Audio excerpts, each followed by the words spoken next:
Good evening, everybody. This is Robin with another edition of Horror Pop After Midnight. And my guest tonight he's a country singer, he's a comic artist, Guy Gilchrist. How's it going? Great to be here. Thank you. It's going great. All right. Thank you for coming on out of your busy schedule to share your story with us tonight. Sure. Yeah, live from on tour in Jacksonville, Florida tonight. So. Oh, are you going to a convention in Jacksonville? I just did a weekend at a store, several store appearances here in Jacksonville. A lot of fun, and now I'm headed back to Nashville, which is where I live. Okay. And I have for about 17 years. I'm heading back to Nashville, and there's a Comic-Con called ICCC. It's like a Star Wars reference. And anyway, it's a great con, and I'll be there this weekend. That's awesome. And also later this year, I'm looking forward to seeing you over at Cincinnati Comic Expo. I love doing that con. Cincinnati is a blast. I've been very, very blessed. I've done that a few years now. I think this will be my third year in a row. And it's always a blast. I love hanging out in Cincinnati. They treat me great. That's pretty good. Let's start about how you, got into, being a, artist. Your influences was Walter Lantz from Woody Woodpecker. I mean, he was a great artist. Of course, Walt Disney. And then, of course, Mort Walker from the classic comic strip Beetle Bailey. Right. Well, all of those people are very, very different. Very, very different influences my life. Through Mort Walker, I became syndicated. I got my audition with Jim Henson. That was through Mort mentioning my name. Walter Lantz was very, very early. In that, my mom worked at a diner. She was essentially a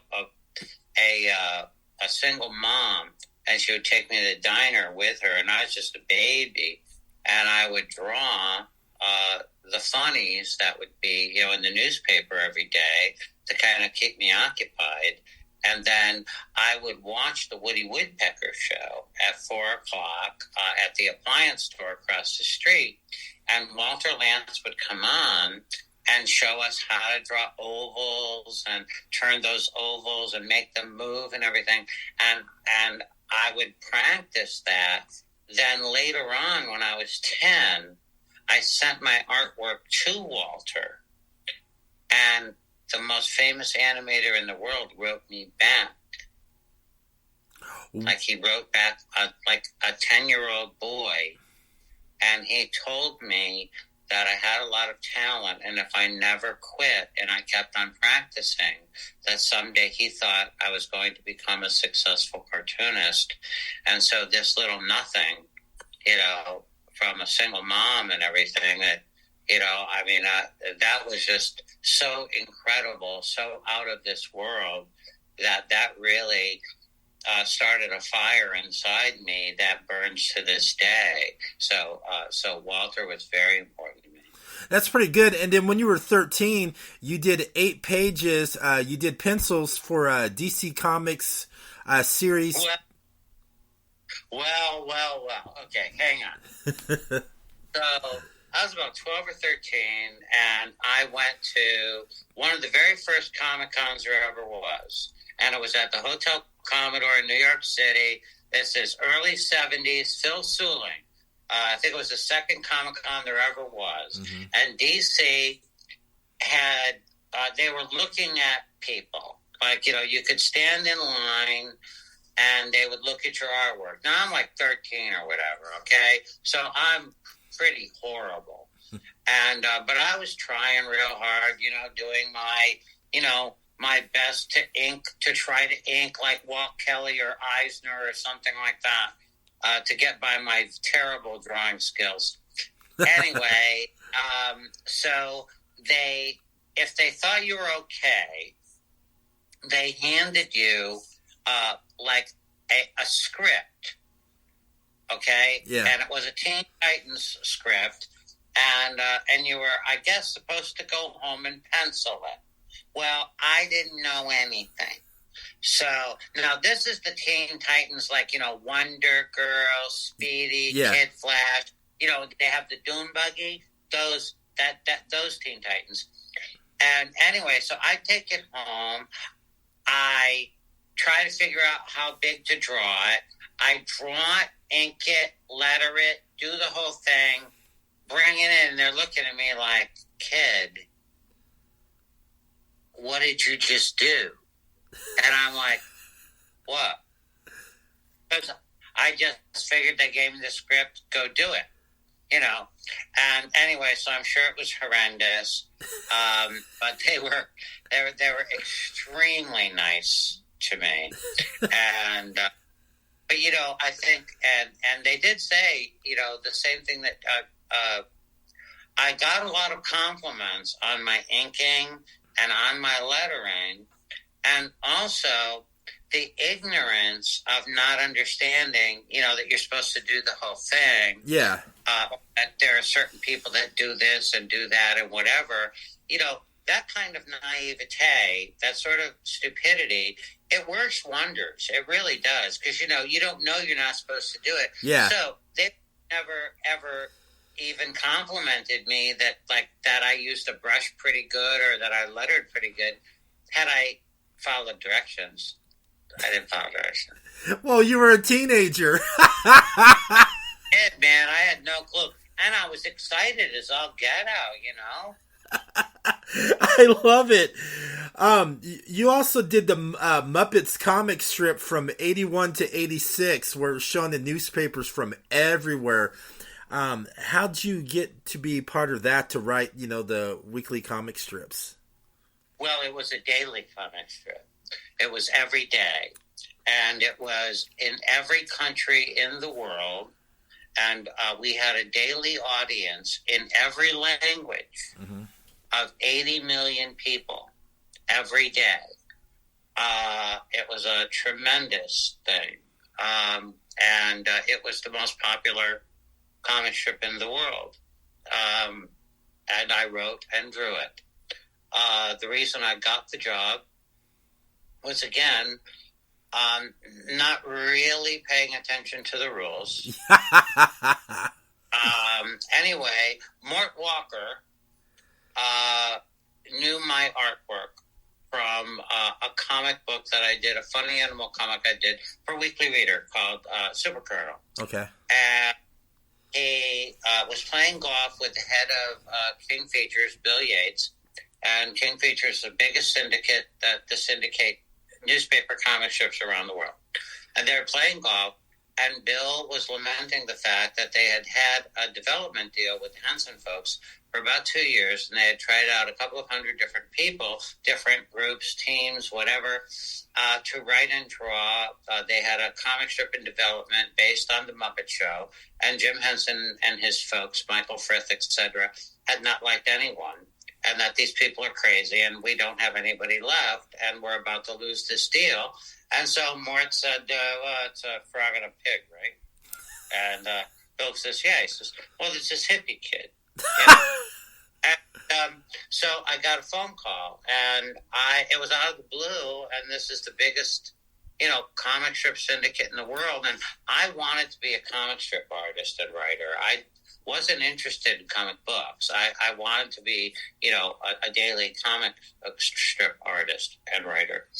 And anyway, this was my dream. And I thought it was all fake. I thought it was my brother-in-law pranking me or something. But it was really the God's honest truth. And anyway, I tried out. I was a huge Muppets fan. And so I wrote it and I drew it. I did a week or two of it. And brought it into King Features. They liked it fine. Asked me for some more jokes. And I went home and started writing more. And then little by little by little, I got to meet Michael Frith. I got to go to Muppet Central, which was 117 East 69th Street, New York, New York, 10017. In the town so nice they named it twice. And this was like the Emerald City to me. I saw where the Muppets were created, where Jim's office was. This was everything to me. And I made a decision that day, even though they were complimentary, but they weren't saying you have the job or anything. They're just being nice. Michael, very, very nice. Jane Leventhal, very nice. I made the decision that until they told me I didn't have the job, I was going to go home and pretend I had it. And so I just kept drawing it constantly. And not doing finished art or anything, but doing pencils on typing paper and writing more and more stuff and mailing it in to the point that probably I had written around 500 of them or something over about like a 9 or 10 month period. And eventually, and Bill Yates was saying, "Guy, this is wonderful, but we can't pay you or anything." And, and I said, "Yeah, but until somebody tells me I don't have the job, I figured, why leave it in the locker room? Leave it on the field, right? Leave it all on the field." Yeah. And so then the phone rang one day, and Bill Yates called me out of the blue, sort of, and said, "Something's going on, and it may be good, but it probably isn't. Just giving you a heads up." And then about 2 weeks went by, and I figured, well, that was probably it, And then the phone rings, and it's Jerry Jewell, the head writer of the Muppets. And he started just talking to me about jokes.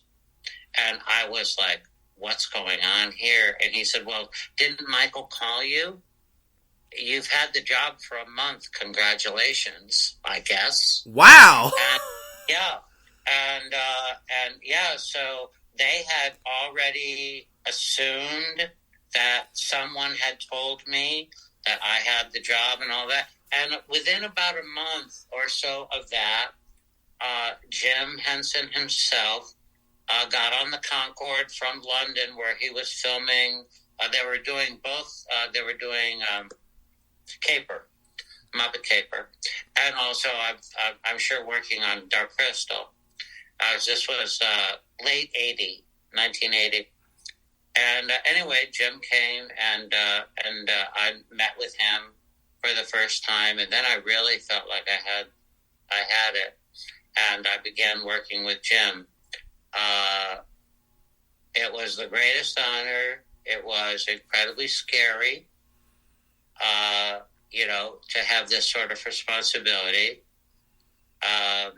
It was almost paralyzing, when you think of coming from a place where I had 350,000 readers with my comic book to all of a sudden I'm going to have 80 million.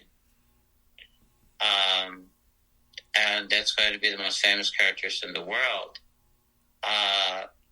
But I was young and I didn't know what was coming. Jim was incredible. Jerry Jewell, oh my gosh, thank God for Jerry Jewell, helping me every step of the way. Jim helping me every step of the way. Michael Frith, Frank Oz, everyone just incredibly supportive, very, very loving, very gracious, and that's that. That's pretty good. And you also got to work on Muppet Babies and Fraggle Rock, too. Yeah. That's a great story. And you got to meet the legend Jim Henson, Frank Oz. Meet Jim, worked with him daily. Yes. Yeah, I bet that was good, and I bet it was hard for you not to geek out while you're being professional. Well, that's an interesting thing. It's a very interesting thing that you're talking about there, because I was just talking to a friend of mine. We were talking about, we both used to play a lot of baseball. Okay. This buddy of mine. And now he's a very famous actor. And he's got a dream role, And And we're talking about that, how when you have that moment when all of a sudden you're in front of, your dream is coming true, you're in front of this person, and they're looking at you like, let's rock and roll. And yeah, you're freaking out and everything. I was talking about like in baseball, like if you get a chance finally to be in the major leagues or something, and you're looking out on the mound, and whoever it is, Nolan Ryan, or pick your famous pitcher, or whatever that you grew up idolizing, and and there's all these guys on the field, everything. Yeah, but guess what? If you stay in awe, he's striking you out, and you lose your job, and you're going back to the minor. So you can have that wow, but then it's like, wow, now I got to do this. And it happens very quickly. Yeah. It happens very, very quickly. Yeah, you have your moment to freak out and to say, wow. But then there's this thing, this person believes in me. Mm-hmm. I have this responsibility. I don't understand how they believe in me and why I have this opportunity, but I'm not going to blow this. Mm-hmm. And I'm going to prove to them that they picked the right person. And so you hold that wonderful feeling of awe inside you, but you push past that to find the you within you, whatever it was that they saw. You need to make sure that you show up. I like that. That's great advice too. Preach it. That's just very good. But yeah, that's neat. And then you did some children's books too. You did Little Dino. Tiny Dinos. Yeah, Tiny Dino. Yeah, sorry about that. Those, right? The Tiny Dinos. Yeah, I've written many, many children's books, about 70-something of them, And then our studio, the studio, which is, was really, really rocking 30 years ago or so, we were in charge of many, many, many things, like, Disney and Warner Brothers and MGM, United Artists, and all of that. But yeah, there were many children's books that I wrote and drew, and the Tiny Dinos were among those. It's been I'm having a wonderful career. I've been able to, as you mentioned, be part of the creative team that brought you the Tiny Dinos and Fraggle Rock and all the things with Jim. But and that was always really, really fun. But remember that my main job was always 80 million people, with the comic strip. But the babies was a blast, and and that I had a lot of freedom there, and a lot of the way that the babies look and all of that, a lot of the concept of the babies, really kind of came from my style. And the way that I draw, so they're very near and dear to me. The Dinos was a blast, and we did 20 books with Warner Brothers. Had all kinds of toys and lunch boxes, stuffed animals, and pajamas, and everything you could ever think of. And then they've had lives over and over and over again with different toy companies in different countries and all that kind of stuff. That's nothing ever really goes away. That's pretty awesome. So, are you a big horror fan?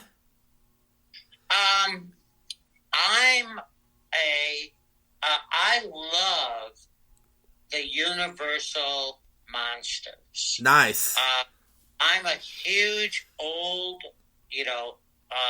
school monster guy.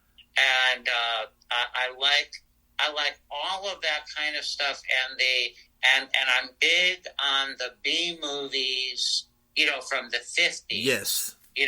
Like Incredible Shrinking Man. Yeah. 50-Foot Woman. the mole people, all of that kind of stuff. But the Universal monsters, I'm pretty. I wouldn't say an expert, but I'm pretty darn good with all of that, because I grew up with all of that. I'm 66, and so in the 1960s, television stations, your local television stations, would have old movies because they were fairly cheap to fill up all the time, on the weekends and stuff like that. So I got to see, all the Universal stuff, plus all of that stuff I was just talking about, like the 1950s, stuff. Yeah. And all the Abbott and Costello meet, Frankenstein and Dr. Jekyll and, all that stuff. Man, I loved it. And I'm of that era, the Monster Kid era, too, where we used to have Forrest Ackerman's magazine, Famous Monsters of Filmland. Yes. Yeah. And I know you probably read some Fangoria later in the years. Yeah. Sure. Yeah, I'm not a gore guy. I don't like the gore, Okay. I liked I like the Hammer stuff. Yes, Hammer's awesome. Yeah, Hammer, Vincent Price and stuff. And I do like a little humor with my monsters, too, yeah. That's pretty good. My favorite Universal monster is the creature from the Black Lagoon. That's just my favorite. Mine, too. Yeah, and I have them inked on my arm, too. So. Really? Yeah. Oh, wow. Yeah, when I was a little boy, my favorite was anybody that was Boris Karloff, right? I loved Karloff, and he's still one of my absolute favorite actors of all time. And by the time I was a boy in the mid '60s, he was the Grinch, but he always seemed like such a kindly man. But as I got a little bit older, the creature really became my favorite of the monsters. And one of the really wonderful things that happened doing the Comic Cons is that that Ricou Browning was still around, and so was Julie Adams, and and really they were the only Universal monster people that were still alive. And so getting to know Ricou at the Comic Cons and his daughter, oh my gosh, I was like, it was just the greatest, I don't collect very much anymore. However, I do have every single person's autograph that was in Creature from the Black Lagoon. That is amazing, man. I feel like I'm not worthy. That's awesome, man. Good for you. I wish I could have got a chance to meet them, but I never got a chance. You never Ricou? Oh, well, I'll tell you a really cool story about how do you know the story about how he became the creature? Because he didn't care about any of that stuff. He was like a trainer and stuff, and was working with dolphins and that kind of thing. And so he lived around the Crystal Springs, Silver Springs area, and anyway, so he and he would do some diving and stunt diving and stuff like that. He'd make some money, being a stunt man and stuff, but he didn't particularly care about it. He was working with training animals and things like that. That was what he was really into. So anyway, there was a guy that would reach out to anybody from Hollywood and stuff and sell locations and stuff in Florida and make money that way. And as it turned out, on the day that Universal and the guys were looking for their locations, which would become Creature from Black Lagoon, the guy that normally did it couldn't make it. And so he asked Ricou, who knew his way all the way around everything, if he wouldn't mind showing them. And so they were so impressed with the way that he dove and, him showing the different locations and taking them all around in the boat and everything. He said, hey, you want a job? And he went, yeah, okay. Oh, that's awesome. Because he really, until the day he died, I mean, he was thrilled to death that people loved him, as the creature. But I don't know if you know this, but he created Flipper. Shut up. That was his main thing. Wow. So yeah, now he was a stuntman in like Thunderball and in I Spy and in the Jerry Lewis, any of the movies that that they shot underwater, like at Silver Springs and all of that stuff.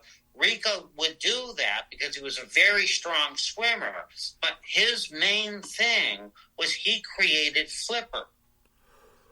I did not know that. That is awesome. That was a huge television show, movie. 2 movies, 3 movies. It was a big franchise. Yeah, that was Ricou's. Well, that's cool. You got to get to know Ricou and build a friendship with him too, and hearing all those great stories. I didn't know he created Flipper. I watched that when I was a kid. That's amazing. Yeah. Wow. Daughter has these great stories of like if the dolphins had babies or something, that he's taking care of the dolphins and stuff, that the baby dolphin would be she'd go to take a bath and it'd be in the bathtub. All right, one more last question. Who's your favorite Muppet of all time and the Muppet you like writing about the most? Well, I love all the Muppets equally. Okay. Because I get asked who's my favorite Muppet all the time. And, and honestly, when you're writing for the characters, you're all of them. However, before I ever went to work for Jim, and when I was a little boy, there was only one Muppet that had a name. The very first famous Muppet was Rolf the dog. Yes. Rolf was created for a commercial, and then he became, a comedian on the Jimmy Dean Show. And so he was the very first Muppet, that had his own weekly show and all of that. And so as a child, the only character that I knew that had a name was Rolf. And so when I think of Jim, not only do I think of course, Kermit, but I also think of Rolf. Rolf the dog. I'll tell you what, kid. In the 60s, I was something. I had my own record deal, TV. Anyway, I've always had a soft spot, for Rolf. He's not really my favorite to, to write or draw for. However, when we were making up the babies, I always want to make sure that in anything that I was working on with the Muppets, that Rolf was very well represented, because to me, he really was sort of the heart and soul and the roots, of the Muppets. And so, when you would watch the 1984 version of the babies, which is what I worked on, what's the very first thing you see at the beginning? Baby Rolf playing the piano, and then everything starts, So nothing starts without Rolf. That's pretty awesome. So where can everybody find you on social media if they want to follow you? Everywhere, dude. I'm everywhere. You type my name in, and it's everywhere. But it's Guy F. Gilchrist on Instagram and lots of other things. And And if you guys are into it, go over to my website, because it's A Guy Gilchrist production, and of course, and when you get over there, there's a thing on the front page where you can subscribe, and you'll get like my Muppet newsletter. So if you like these like OG stories that you're getting, well, you'll get those every month. All right. Thank you so much for coming on and sharing your story. You blew me away. Thanks, man. All right. And everybody have a great evening.